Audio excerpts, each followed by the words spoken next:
Hello friends, welcome back to YouTube channel technical vlog. और कैसे हैं आप लोग? और आई होप कि आप सब लोग अच्छे होंगे। तो फ्रेंड्स, आज की इस वीडियो में हम बात करने वाले हैं कि मेरा फर्स्ट डे एक्सपीरियंस कैसा था जब मैंने डिपार्टमेंट ज्वाइन किया था, यानी कि CGDA डिपार्टमेंट जब मैंने ज्वाइन किया था। तो मेरा फर्स्ट डे एक्सपीरियंस कैसा था, कैसा ट्रीटमेंट मिला था, वो एक अलग ही एक्सपीरियंस था। तो मैंने सोचा आप सब लोगों के साथ शेयर करूं, क्योंकि मुझे कमेंट भी मिला था, पूछा था कि आपका फर्स्ट डे ट्रीटमेंट कैसा था, आप एक बार हमें बताइए। ये वीडियो खासकर उनके लिए है जो ये सोच के बैठे हैं कि हमें CGDA फर्स्ट प्रेफरेंस देना है। और कई लोगों ने कमेंट भी किया था कि CGDA it's my dream job वगैरह वगैरह। तो उनकी एक्सपेक्टेशन को थोड़ा मैं नीचे लाना चाहूँगा और इस वीडियो में उसी बारे में हम बात करेंगे। बाकी जो लॉकडाउन है उस सिचुएशन का इफ़ेक्ट दिख रहा है। बाल मेरे बड़े हो चुके हैं और सफ़ेद भी हो रहे हैं काफ़ी, but I hope you don't mind. Friends, चलिए वीडियो शुरू करते हैं।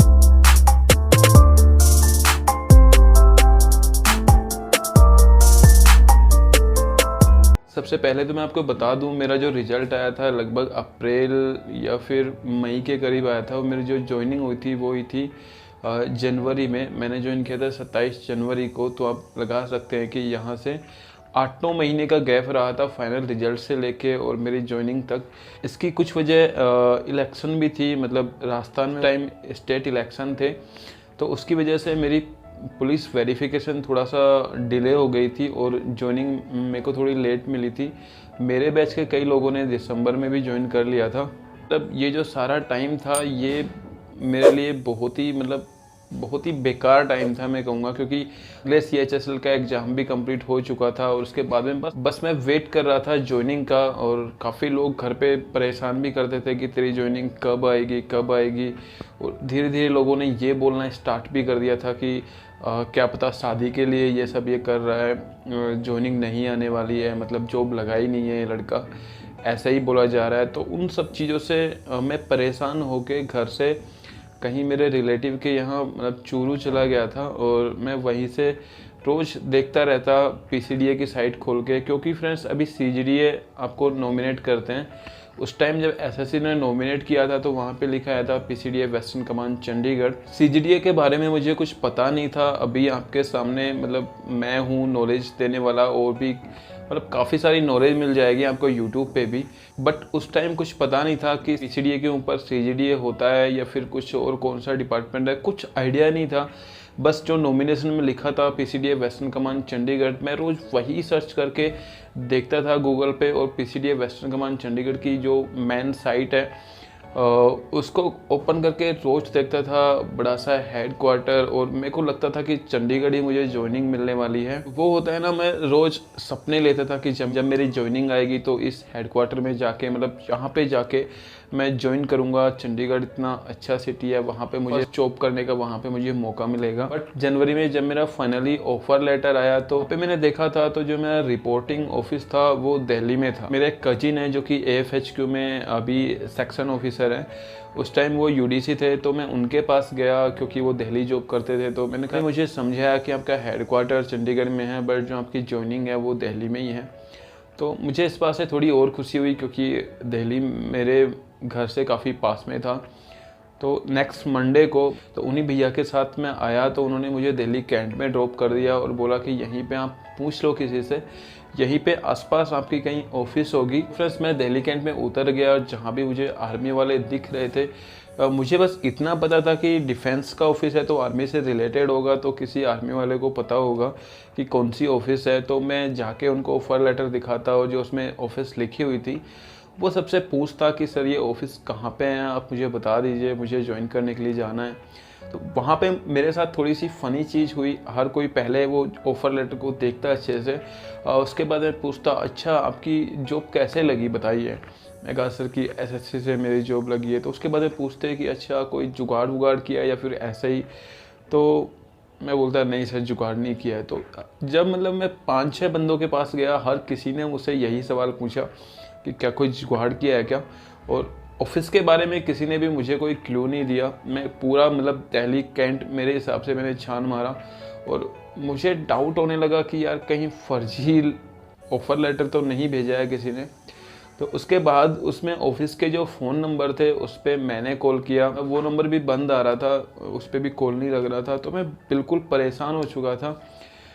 उसके बाद में फाइनली मतलब 2-2.5 घंटे घूमने के बाद में फाइनली जो वेस्टर्न कमांड चंडीगढ़ हेडक्वार्टर के जो नंबर थे उस पर मैंने कॉल किया और उनसे पूछा कि सर मुझे जो ये आपकी ऑफ़िस है इसकी लोकेशन नहीं मिल रही है, मैं पिछले 2 घंटे से यहाँ पे घूम रहा हूँ। तो उन्होंने कहा कि यार ऑफिस तो दिल्ली कैंट में है बट एग्जैक्ट लोकेशन तो हमें भी नहीं पता, क्योंकि एड्रेस में तो वही दिल्ली कैंट ही लिखा है।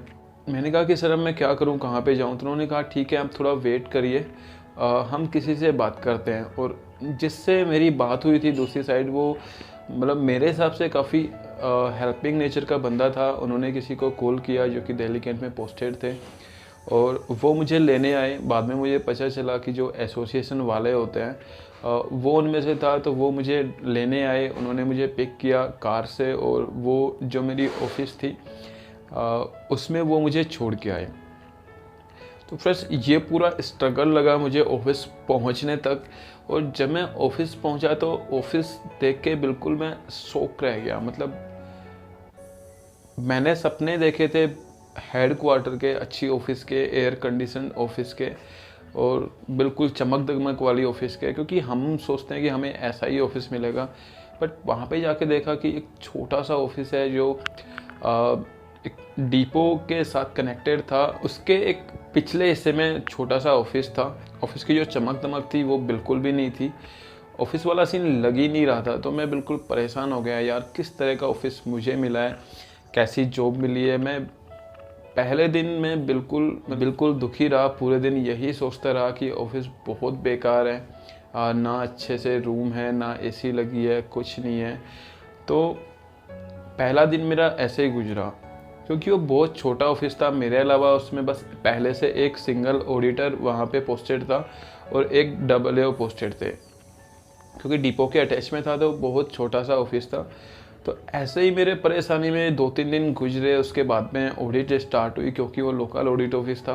तो ऑडिट स्टार्ट हुई तो उसके बाद आर्मी वाले जो मतलब आर्मी की यूनिट से जो आर्मी की गाड़ी है जिप्सी, वो लेने आती हैं और बाद में शाम को आपको घर पे ड्रॉप भी करने जाती है। वहाँ पे आपको काफ़ी अच्छा सा ट्रीटमेंट मिलता है, मतलब जो भी आप डिमांड करोगे सब कुछ आपके आगे होगा। और आप LDC हो और वहाँ पे आपके सामने JCO रैंक के ऑफिसर भी सवालों के जवाब देने के लिए रेडी रहते हैं। मतलब वहाँ पे आपको काफ़ी अच्छा ट्रीटमेंट देखने को मिलता है। तो जब दूसरा पहलू मैंने देखा इस जॉब का, तो वापस से बिल्कुल शौक हो गया कि यार ये जॉब तो बहुत अच्छी है भाई। इस थोड़ी सी बेकार है मानता हूँ, बट ऑफिस का जो रेपो है, ऑफिस का जो काम है, वो बिल्कुल मतलब एक अलग तरीके का है। क्योंकि वहाँ पे हम जो काम करते थे एक इन्वेस्टिगेटिंग एजेंसी की तरह काम करते थे। आर्मी वालों के जो डॉक्यूमेंट्स हैं वो सब देखते थे, उनमें कोई गलतियाँ तो नहीं है, वो कुछ गलत तो नहीं कर रहे हैं। तो जब आप एक इन्वेस्टिगेशन एजेंसी की तरह काम करते हो तो सामने वाला बंदा आपसे डर के रहेगा, को अच्छा ट्रीटमेंट देगा। अब ये मेरा एक एक्सपीरियंस था, ये मैंने शेयर किया है उन लोगों के लिए जिन्होंने भी मेरे जैसे सपने देखे हैं एक एयर कंडीशन ऑफिस पाने के और जो अच्छे से मतलब बड़ी सी बिल्डिंग में जॉब करने के। उनके लिए मेरा ये वीडियो है कि क्योंकि डिफेंस अकाउंट डिपार्टमेंट जो है फ्रेंड्स काफ़ी पुराना डिपार्टमेंट है और यहाँ पे जो ऑफिस है वो बहुत छोटी छोटी है और पूरे ऑल ओवर इंडिया में यूनिट्स, आर्मी यूनिट्स और MES यूनिट्स के हिसाब से बनाई गई थी पहले। ऐसा नहीं है कि सारी ऑफिस ऐसे ही हैं। अगर आपकी पोस्टिंग हेडक्वार्टर में है, अगर आप चाहते हैं कि मेरे को ऐसी ही ऑफिस लेनी है तो आप अपनी पोस्टिंग हेडक्वार्टर में करवा लीजिए, आराम से हो जाती है। हम भी ज्वाइन करेंगे उसके 1-2 साल के बाद में, तो आपको वहाँ पे एक हेडक्वार्टर वाला सीन देखने को मिलेगा।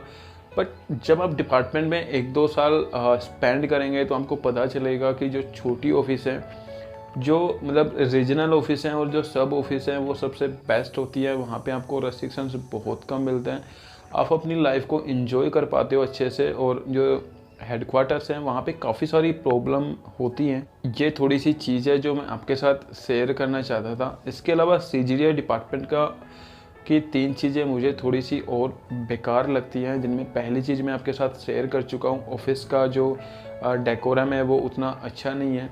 दूसरी चीज़ है फ्रेंड्स ट्रांसफ़र, क्योंकि आपको पता है मैं पहले भी बता चुका हूँ कई वीडियो में कि CGDA में जो ट्रांसफ़र है वो काफ़ी फ्रिक्वेंट होते हैं और ट्रांसफ़र ऑल ओवर इंडिया होते हैं।